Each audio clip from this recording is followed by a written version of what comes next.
लोग निकालेंगे मरकुस की पुस्तक, उसका 10वां अध्याय 46 पद से 52 पद। इसलिए पुकार पुकार कर कहने लगा कि हे दाऊद के संतान यीशु मुझ पर दया कर।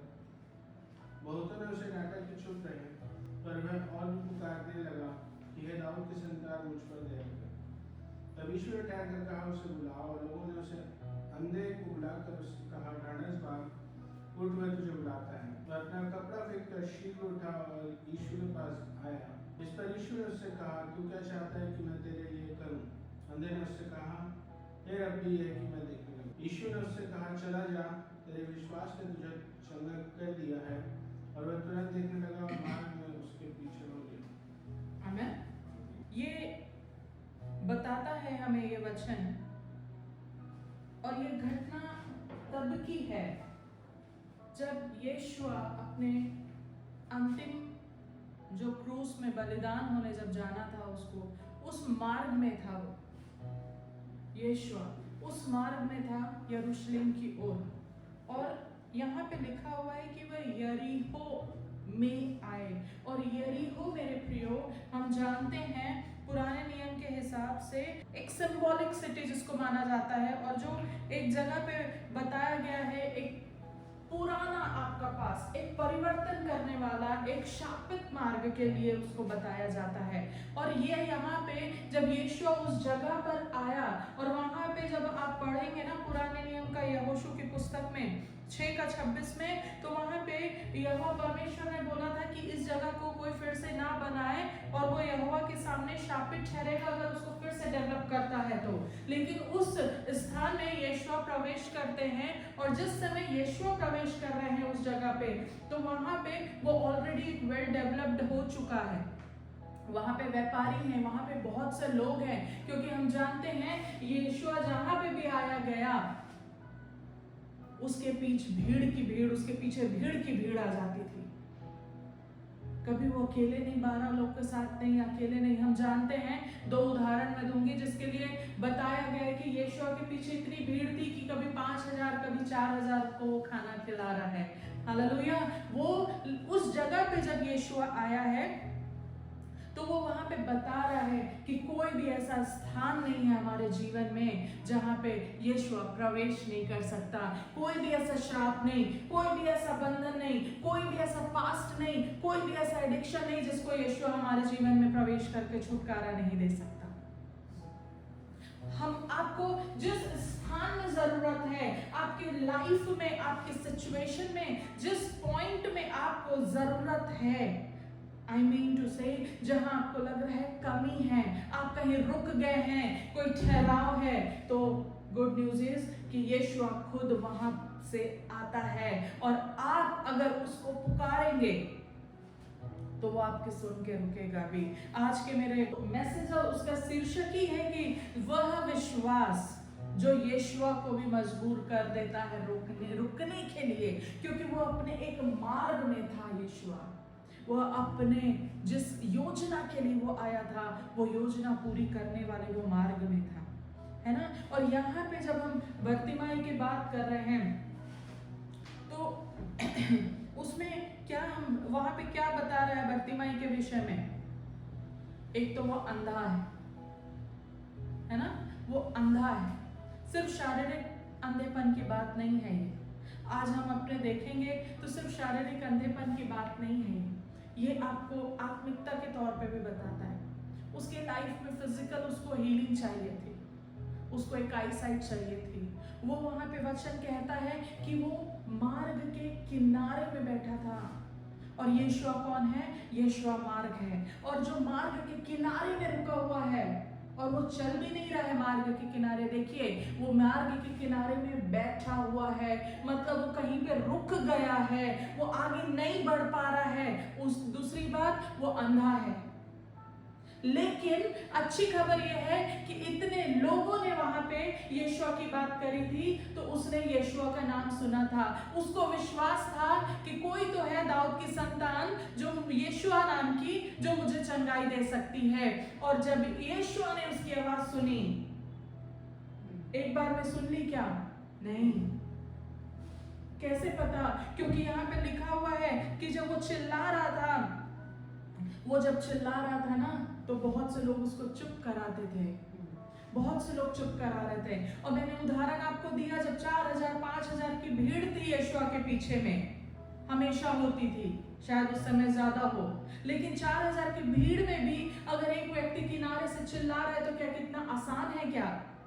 उसको लोग चुप करा रहे हैं। प्रियो, मैं आपको बताना चाहती हूँ कि अगर आपकी कोई परिस्थिति है जहां पे आप निरंतर लगातार प्रार्थना कर रहे हैं और आपको आपके लोग हो या आपकी स्थिति हो आपको रोकने की कोशिश कर रही है, तो आप ना रोके, क्योंकि आप अगर लगातार चिल्लाते रहेंगे, आप लगातार प्रार्थना में यीशुआ को पुकारते रहेंगे, तो वो यीशुआ रुकेगा, वो सुनेगा, वो आपके पास भेजेगा, चाहे उसके दूत हो, चाहे उसके लोग हो या वह स्वयं खुद हो, वो आपके पास आएगा और आपको उत्तर देगा। हालेलुया। वो उत्तर देने वाला परमेश्वर है, वो हमेशा उत्तर देने वाला परमेश्वर है। उसने अपने लोगों को भेजा कि जाओ, कौन आवाज दे रहा है, कौन आवाज दे रहा है, और वो वहां पे आया। वचन कहता है हमसे, और उसने क्या मांगा कि मुझ पे दया कर। आज हमको हमारे सिचुएशन में यीशुआ की दया की आवश्यकता है। कोई ऐसी परिस्थिति है जहां पे हमको नहीं समझ आ रहा है कि हमको क्या करना चाहिए, तो सबसे बेस्ट है कि हम सबसे पहले यीशुआ को जानें, क्योंकि वही है आपका छुटकारा देने वाला, वही है आपको चंगाई देने वाला। और यहाँ पे मैं सिर्फ शारीरिक चंगाई की बात नहीं कर रही हूँ, वहां पे मैं उसकी आत्मिक चंगाई की भी बात कर रही हूँ। क्योंकि आज के समय में ऐसा हो सकता है प्रियो कि आप में से बहुत से ऐसे लोग होंगे जो कहीं ना कहीं रुक गए हैं, या कहीं ना कहीं आसपास की परिस्थितियों को देख के थोड़ा पिछड़ गए हैं। आपको यहाँ पे आवश्यकता है अपने उद्धारकर्ता यीशुआ को आवाज देने की। कैसे नहीं सुनेगा वो? उसने जान दी है आपके लिए, वो जरूर सुनेगा। आपको वापस आने की जरूरत है, आपको वापस उसका धन्यवाद करने की आवश्यकता है, वापस उसको पुकारने की आवश्यकता है, वापस आपको अपने उद्धारकर्ता को पहचानने की आवश्यकता है। आप जब उसको पहचानेंगे, नहीं पहचानने की, आप अगर कुछ भूल चुक हो रही है, आपको समझ नहीं आ रहा है हम कैसे पहचाने, आप वचन में जाइए। वचन और यीशुआ अलग नहीं है। यूहन्ना 1:1 में लिखा हुआ है कि वही वचन है और वही परमेश्वर है। हालेलुया। आपको अगर यीशुआ को जानना है तो उसके वचनों से आपको प्रेम होना चाहिए, क्योंकि अगर आप बोलते हो यीशुआ से आपको प्रेम है तो आपको उसके वचन से प्रेम हो ही जाएगा, क्योंकि वचन और यीशुआ अलग अलग नहीं है। यरीहो जो है वो आपका पुराना जीवन है, जहाँ पाप है, जहाँ संसार के आकर्षण है ना, वहां पे बहुत सारी बंधुआई है, बहुत सारे बंधन है, और वो उस जगह पे रुका हुआ है, क्योंकि आपके जीवन में कुछ बंधन हो सकते हैं जिसके कारण आप रुक गए हैं। आप इर्द गिर्द वैसे लोगों के बीच में हो सकते हैं, वैसे सिचुएशन के बीच में हो सकते हैं जो आपको आगे बढ़ने से रोक रही है, आपकी चंगाई पाने से रोक रही है, आपकी आत्मिक उन्नति पाने से आपको रोक रही है, क्योंकि आप वैसे स्थान में हैं। इसलिए परमेश्वर का वचन कहता है, और हमको भी पता होना चाहिए कि आपके आसपास की सराउंडिंग आपको डिफाइन करती है।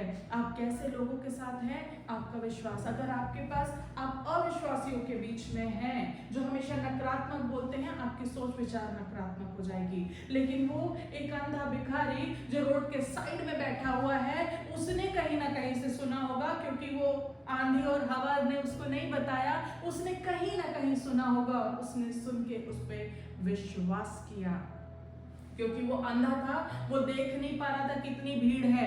इसलिए सबसे अच्छी चीज मैं आपको बता रही हूँ, आप अपनी स्थितियों को, परिस्थितियों को देखना छोड़ दें।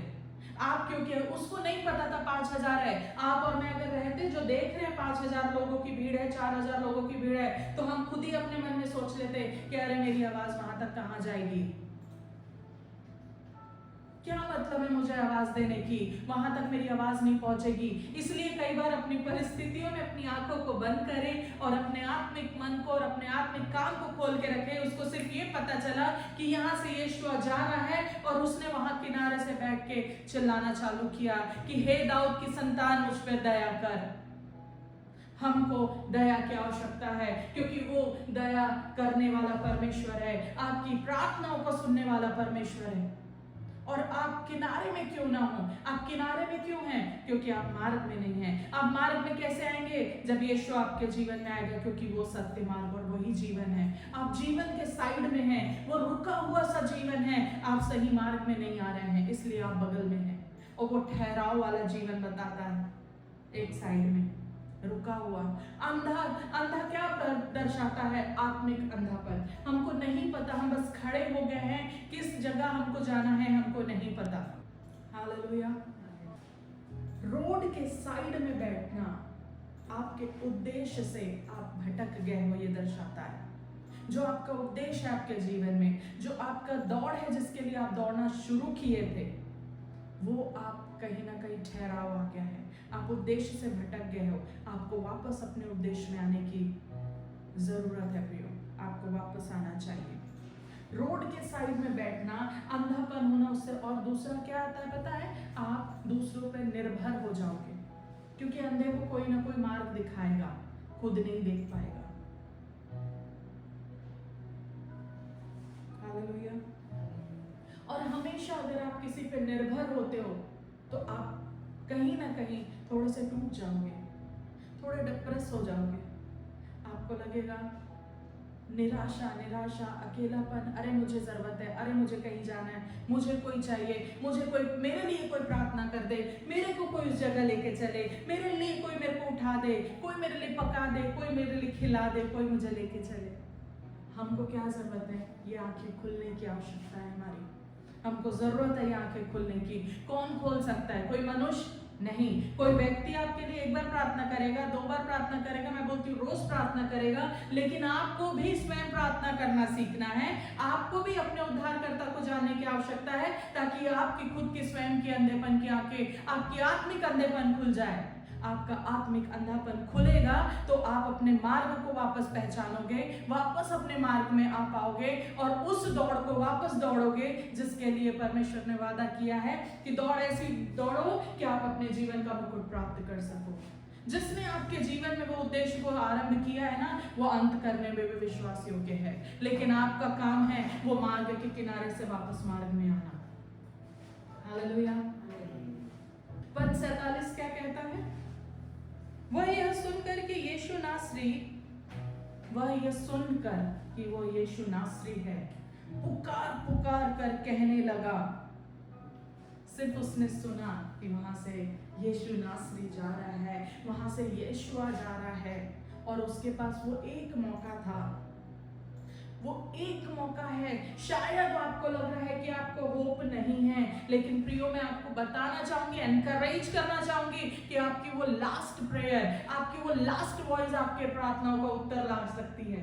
अपनी प्रार्थनाओं को लगातार करें जब तक आपके जीवन में वो प्रार्थनाओं का उत्तर नहीं आता। कभी भी अपने आप में विश्वास की कमी मत करें, आप अपने आप पे मत टूटे, ना निराश हो, क्योंकि वो आशा देने वाला परमेश्वर है, वो आपकी प्रार्थनाओं का उत्तर देने वाला परमेश्वर है। आपकी हो सकता है वो एक अंतिम बार की प्रार्थना और आपका उत्तर ला दे, इसलिए कभी अपने विश्वास को कमजोर नहीं होने दे। आपको मैं ये कहना चाहूंगी कि आप परिस्थितियों से अपना ध्यान हटा दें। जब तक आप लोगों को देखते रहेंगे, अरे उसका नहीं हो रहा, मेरा कहां से होगा, हो सकता है उसका किसी कारण से नहीं हो रहा है, उसका समय अभी नहीं आया है, पर आपका आ गया। दूसरे को देख के ना रुके। पर 48 क्या कहता है? बहुतों ने उसे डांटा कि चुप रहे, पर वह और भी पुकारने लगा, हे दाऊद की संतान, मुझ पर दया कर। क्या लिखा है? एक ने उसको बोला चुप रहने, बहुतों ने कहा चुप रहने। तो चुप रहे, तो चुप रहे, तो चुप रहे। कई बार आपकी परिस्थितियां आपको दबा सकती है, आपके लोगों की आवाज आपको दबा सकती है कि तेरी प्रार्थना नहीं होगी, तू ढंग से नहीं है, तू ऐसा है, तू वैसा है, तुम ऐसे हो, तुम वैसे हो, आप ऐसे करो, आप वैसे करो। प्रियो सिर्फ मैं एक चीज बोल रही हूँ, जिसने आप जैसे हो उसी ने आपको बनाया है, वो जानता है आप कैसे हैं, उसको फर्क नहीं पड़ता लोगों की ना सुने, वचन का सुने, अपने यीशु को जाने, अपने उद्धारकर्ता को जाने, क्योंकि उसने आपको बनाया है, उसने अपनी रूप और समानता में बनाया है। आप कितने अच्छे हो, कितने बुरे हो, आपके मन में क्या और आपके मन में क्या नहीं है, ये वो जानता है। लेकिन ये सिचुएशन आपकी जब है, आपको आवश्यकता है, आपको लोगों की नहीं, आपको उद्धारकर्ता, आपके छुटकारा देने वाले यीशु की आवश्यकता है। इसलिए आप उसको पुकारें, लोगों की और परिस्थितियों से मत देखें। परिस्थितियां टेम्पररी है, वो चले जाएंगी। आपकी एक पुकार उस यीशु तक पहुंचेगी। आप जानते हैं, बहुत अच्छे से बाइबल हमें दानियल के विषय में बताती है। वो 21 दिन के उपवास प्रार्थना में था, राइट? उसकी प्रार्थना जिब्राइल तक को लेके आया, और उसने जिब्राइल जब आया, स्वर्गदूत आया, उसने बोला तेरी प्रार्थना पहले दिन सुन ली गई थी, लेकिन फिर भी 21 दिन लगा। और वो 21 दिन नहीं रुका। उसने क्या दूसरे दिन, तीसरे दिन, चौथे दिन रुक गया कि मेरी प्रार्थना का उत्तर नहीं आया है? नहीं रुका दानियल, क्योंकि आपकी प्रार्थना के लिए स्वर्गदूतों में युद्ध हो जाते हैं, ताकि आपके पास तक उत्तर लाया जा सके। और मैं अपने एक पर्सनल एक्सपीरियंस आपको बता रही हूँ। मुझे जब मैं उपवास प्रार्थना करी, मुझे ये रेवलेशन मिला कि हमारी प्रार्थनाएं, वहां पे जो हमारे लिए युद्ध हो रहा है, हमारे साथ वाले को, जो स्वर्गदूत है हमारे लिए, परमेश्वर जिनको भेजता है, वो उनको मजबूती देते, उनको स्ट्रेंथन करते हैं, क्योंकि हाँ, हम लगे हुए हैं, हमको चाहिए, इसलिए वो हमारे लिए लड़ेंगे। हम ही अगर होप छोड़ दें तो हमारे लिए कोई दूसरा क्यों लड़ेगा? हमारे लिए क्यों लड़ेगा कोई दूसरा? कोई क्यों लड़ेगा स्वर्गदूत, जब हम ही को उत्तर की आवश्यकता नहीं है? हम ही को लग रहा है कि हमको आंसर नहीं चाहिए, हम ही को लग रहा है हमको कोई मतलब नहीं है, हमको उत्तर नहीं चाहिए। क्यों? आपकी प्रार्थनाएं बल देती है आपको स्वयं को, और जो आपके लिए लड़ रहा है, जो आपके लिए उत्तर लेके आ रहा है, उसको भी। हालेलुया। बर्तिमाई से हमको ये सीखने मिलता है कि लोगों ने चुप कराया, लोगों ने क्या किया? उसको चुप होने के लिए बोला। लेकिन अगर आप सच्चे विश्वासी हो तो आप किसी के बोले नहीं चुपोगे, आप केवल परमेश्वर को आवाज दोगे, क्योंकि आपको पता है आपका सुनने वाला विश्वास योग्य है, आपका परमेश्वर जिस पर आप विश्वास करते हो वो विश्वास योग्य है। कोई कुछ बोले, वो आपको उत्तर जरूर देगा, आज नहीं तो कल, लेकिन आपको उत्तर मिलेगा। हालेलुया। इसलिए आपको वहां पे किसी की सुनने की आवश्यकता नहीं है। और बर्तिमाई ने क्या पुकारा? दाऊद की संतान। वो यीशु को दाऊद की संतान के रूप में, एक मसीहा के रूप में पहचानता था। आपको, यीशु को आप एक मसीहा के रूप में, जो हमारे लिए आया, मारा गया, गाड़ा गया, जीवित हो गया, उसको जानने की आवश्यकता है। क्योंकि वो जाना, उसको ये पता था, इसको अगर मैं आवाज दूंगा, यीशु नासरी यहाँ से जा रहे हैं, इसको मैं आवाज दूंगा तो ये चंगाई कर सकता है। क्या उसने किसी को चंगा होते हुए देखा था? उसने नहीं देखा था, उसने केवल सुना था। इसलिए सचेत रहें कि आप क्या सुन रहे हैं। उसको लोग चुप कराए, वो चुप हुआ नहीं, क्योंकि उसने सुन के विश्वास का वचन सुना था। उसको ये पता था कि वहां पे कोई चंगाई देने वाला है, कोई और नहीं, वो यीशु है चंगाई देने वाला। वो बहुत से चंगाई के काम किए हैं, बहुत से लोगों को छुटकारा दिया है, वो मुझे भी दे सकता है। इसीलिए मैं उसको तो पुकारूंगा, क्योंकि ये मेरा समय है, यही मेरा पल है। अब वो मेरी सुनेगा और मुझे मेरे अंधेपन से, मेरे ये पॉवर्टी से, ये मेरे भिखारीपन से, जो मैं मार्ग से भटक गया हूँ, मैं मार्ग से साइड हो गया हूँ, उद्देश्य को खो दिया है मैंने जीवन में, मैंने आशा खो दी है जीवन में। एक लौती आस है मेरी, वो है होप ऑफ क्राइस्ट। वो है मेरी आशा जो यीशु में है, और वही मसीह जो मेरे में अंदर आशा है, वही मुझे आशा देगी, वही मुझे चंगाई देगी, वही मुझे छुटकारा देगा। और मेरी परिस्थितियों को बदलने वाला केवल एक ही है, वही है परमेश्वर यीशु। हालेलुया। पर 39 में वचन क्या कहता है? तब यीशु ने ठहरकर कहा, उसे बुलाओ। और लोगों ने उस अंधे को बुलाकर उससे कहा, ढांढस बांध, उठ, वह तुझे बुलाता है। किसने सुना उसकी आवाज को? लोग तो सुन लिए थे। किसी भी व्यक्ति ने क्या यीशुआ तक जाके बोला कि वहां एक अंधा भिखारी बैठा हुआ है जो तुझे पुकार रहा है? किसी ने नहीं बोला प्रियो, वो यीशुआ है जो सुना। इसलिए जब यीशुआ ने हमारे लिए जान दी है वहां से आने के, ताकि आपके और पिता के बीच का डिस्टेंस खत्म हो जाए, वापस मेल मिलाप हो जाए, इसलिए आप दूसरों को ना देखें। आप स्वयं यीशुआ आपकी डायरेक्ट सुन सकता है, तो आप खुद प्रार्थना करें। आप खुद अपनी परिस्थितियों को बदल सकते हैं, क्योंकि आपको प्रार्थना करना है, बदलने वाला यीशुआ है। वो कल भी था, आज भी है, युगानु, और वो एक समान है। वो बदलने वाला नहीं है। वो लोगों को देख के काम नहीं करता, वो आपके विश्वास को देखकर काम करता है। आपको कितना उससे प्रेम है, आप उसके ऊपर कितने निर्भर है, वो उसको काम करने पे, उसकी दया को आपके पास लाने के लिए, उसके अनुग्रह को आपके पास लाने के लिए आपका विश्वास काम करता है, क्योंकि वो प्रेमी परमेश्वर है, वो प्रेम करने वाला है। उसने स्वयं बुलाया, और जितने लोग उसको चुप करा रहे थे ना, वही लोग अब यीशुआ की बात नहीं टालकर उसको आए, बोले अब चुप हो, तेरे को वो बुला रहा है। इसलिए परमेश्वर का वचन कहता है कि बहुत बार ऐसे होंगे कि जो आपके विरोध में खड़े हैं, लेकिन आप अगर सही सच्चे परमेश्वर यीशुआ को आवाज दोगे, तो वो यीशुआ लोगों का मन बदलेगा। जो आपको रोक रहे थे, वही आपको हाथों हाथ उठा के उसके पास लेकर जाएंगे।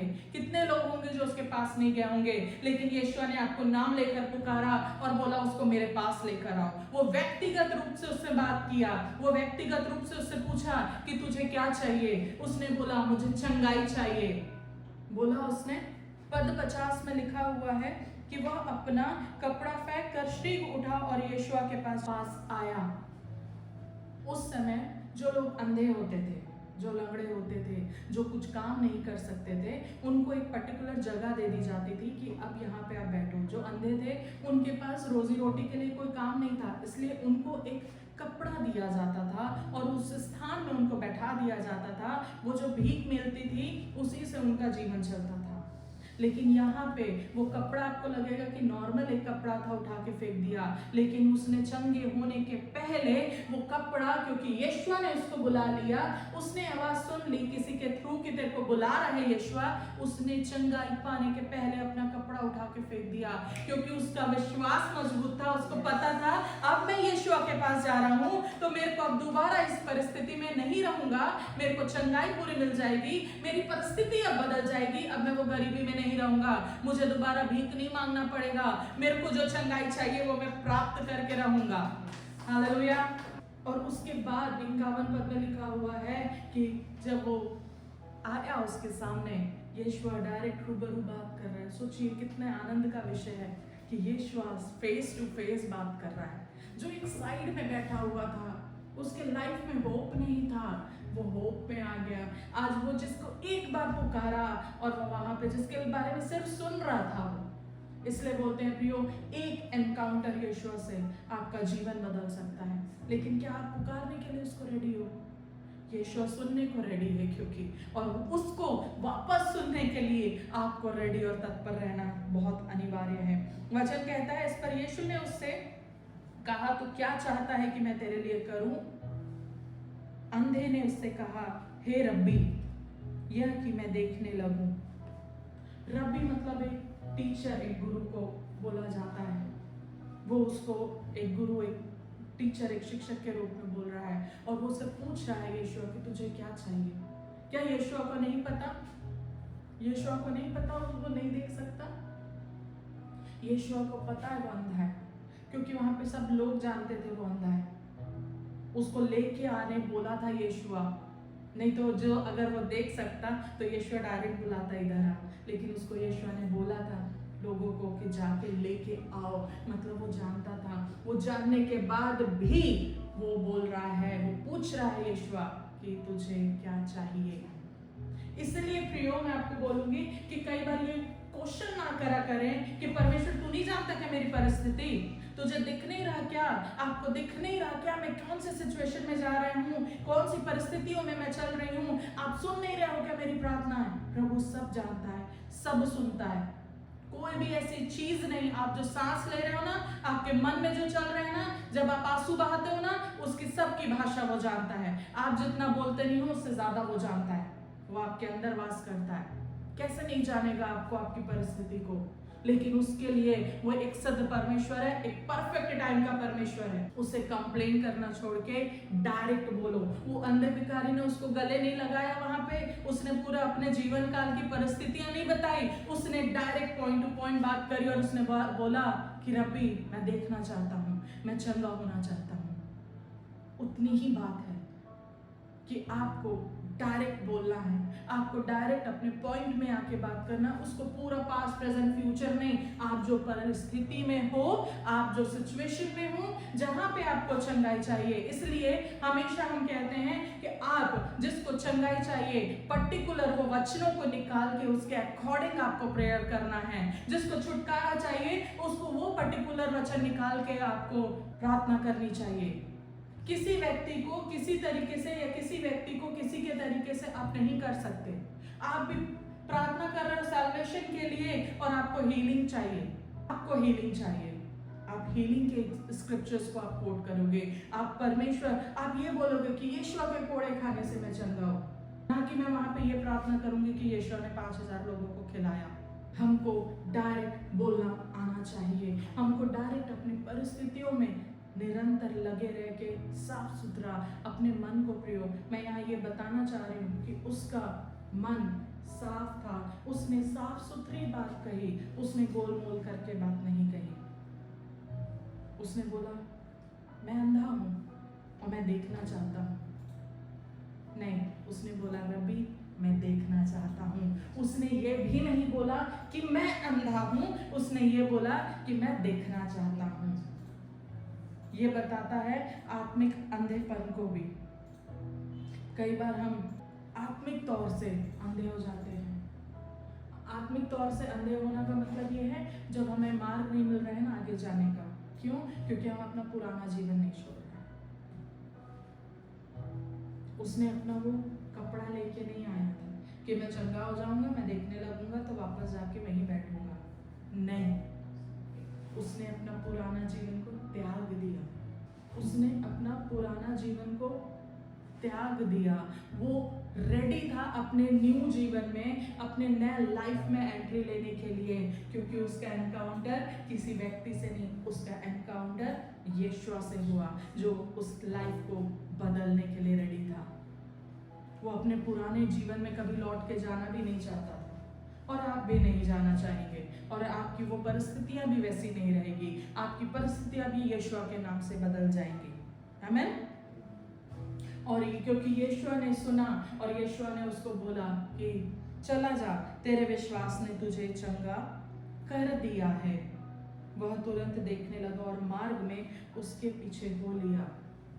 यीशु ने कुछ मैजिक किया क्या? नहीं। यहाँ सबसे बड़ा सामर्थ्य क्या था? उसका विश्वास। यीशु ने उसका विश्वास देखा। प्रियो, मैं आप बताना चाहूंगी कि विश्वास आशा की वस्तुओं का निश्चय देखी वस्तु का प्रमाण है। इब्रानियों 11 वचन कहता है उसने चंगाई पाने के पहले अपना कपड़ा फेंका। उसने चंगाई पाने के पहले डिसाइड किया कि मुझे यीशु को आवाज देनी है। उसको पता था। वैसे ही आपको जब पता होता है और नहीं भी होता तो ये वचनों को आपको पता होना चाहिए और देखना वो चाहिए, शुरुआत करना चाहिए जो आप देखने चाहते हो। उसको पता था कि वो यीशु के पास जा रहा है, उसका अंधापन ठीक हो जाएगा, मेरा पुराना जीवन अब ऐसा नहीं रहेगा, मेरा जीवन अब नया हो जाएगा, मैं नए जीवन में नई सृष्टि हो जाऊंगा। और जब वो चंगा हुआ तो उसके विश्वास के द्वारा यीशु ने उसको चंगा किया। और दूसरा सबसे इंपॉर्टेंट बात उसने क्या किया, वो फिर अपने पुराने मार्ग में नहीं गया, वो यीशु के पीछे चलने लगा। उसको जो मार्ग के साइड में था वो अब मार्ग में चलने लगा, वो जीवन के मार्ग में चलने लगा। वो यीशु के पीछे हो लिया, लिखा है। वो उसका एक डिसाइपलशिप जिसको हम बोलते हैं, क्योंकि उसने उसके जीवन में कार्य किया था। प्रियो, आपके जीवन में यीशु ने अगर कार्य किया है ना, आपको पता है, आपको पता है, 100% पता है कि आपके जीवन में यीशु ने काम किया है। तो अगर आप अपनी परिस्थितियों से या सिचुएशन आपको थोड़ा सा साइड ले आई है, आप वापस आ सकते हैं।